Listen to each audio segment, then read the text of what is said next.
Ναι, παρακαλώ. Θανάσης Ζωγράφος από την Ένωση Συνεχών Διαδικτύου. Βέβαια ήρθε λίγο καθυστερημένο, δεν ξέρω αν έχει απαντηθεί το ερώτημα. Παρακαλώ. Το Γραφείο Εξωτερικών Υποθέσεων με έδρα την Ξάνθη τοποθετήθηκε σε θέση ευθύνης διπλωματικός υπάλληλος, ο οποίος ανήκει στο τμήμα Ασίας Οκεανίας. Ήταν πρόξενος στο Τορόντο και προφανώς δεν γνωρίζω πόσο ικανός και όχι μπορεί να είναι. Γνωρίζω όμως, όπως και εσείς και οι συνάδελφοι μου άλλωστε, ότι η Θράκη αποτελεί ένα ζήτημα μέγα ιστορικής και γεωπολιτικής σημασίας και κανένα από τα μεγάλα αυτά γεωπολιτικά προβλήματά της δεν μοιάζει έστω και κατελάχιστα με αυτά του Τορόντο ή όσα επιχειρούνται στο τμήμα που προέρχεται.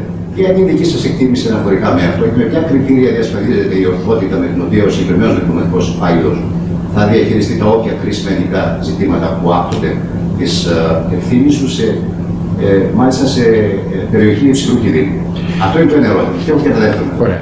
Θεωρώ ότι υποχρεούμε από τη θέση ευθύνης που είχα ως υφυπουργός στον Πρωθυπουργό, ως βουλευτής των Εξάρτητων Ελλήνων, αλλά ακόμα και αν ξεχάσουμε αυτές τις ιδιότητες, και ως Έλληνας δημοσιογράφος, να είμαι πάρα πολύ προσεκτικός όταν σχολιάζω δημόσια πράξεις του ελληνικού δημοσίου, οι οποίες έχουν να κάνουν με την πολιτική της Άγκυρας.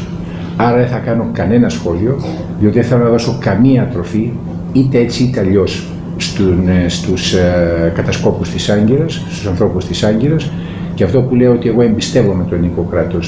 Σήμερα δια του τύπου θα προκύψουν ερωτήματα που χρήζουν απάντησης, μεταξύ των οποίων τόσο από τον κύριο Καμένο όσο και από τους ανεξάρτητους Έλληνες γενικότερα.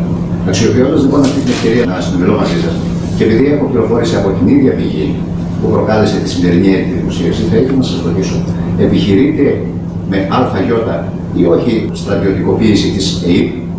Ένα αυτό.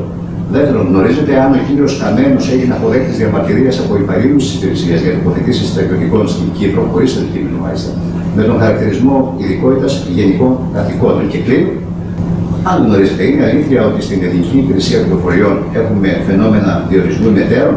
Ποια είναι η δική σας τοποθέτηση από αυτόν, είτε τα διαψεύδετε είτε όχι? Με συγχωρείτε κύριε, είναι η δεύτερη ερώτηση που μου κάνετε, όπου καλείται έναν Έλληνα πολιτικό και δημοσιογράφο να μιλάει μπροστά στις κάμερες για εθνικά ζητήματα, για στελέχωση της Εθνικής Υπηρεσίας Πληροφοριών.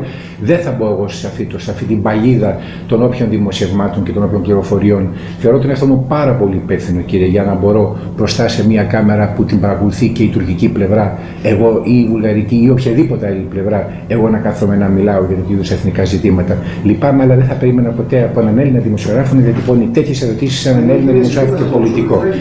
Σας ευχαριστώ πάρα πολύ για την συνεργασία μας. Ευχαριστώ πολύ. Πάνω σε μένα περισσότερο για προεκλογική καμπάνια μου φάνηκε αυτό, κύριε Υπουργέ, και όχι σαν συνέντευξη. Είναι δυνατόν να με ρωτάτε για εθνικά θέματα? Αν εσείς δουλεύετε για τους Τούρκους, εγώ δεν δουλεύω για τους Τούρκους. Ακούστε κύριε, εγώ δεν δουλεύω για τους Τούρκους, σας απαγορεύω να μιλάτε κατά αυτόν τον τρόπο. Όποιος κανείς τότε και αν είστε. Είναι δυνατόν να βγαίνω και να μιλάω στις κάμερες για αυτά τα θέματα? Οφείλετε να δίνετε απαντήσεις. Σας ευχαριστώ πάρα πολύ. Δίδετε επίσημα εδώ κύριε, με αυτή τη συμπεριφορά. Σαφώς και ναι κύριε. Σαφώς και ναι. Εξαρτάται τι εννοείται ευθύνη κύριε και υπευθυνότητα.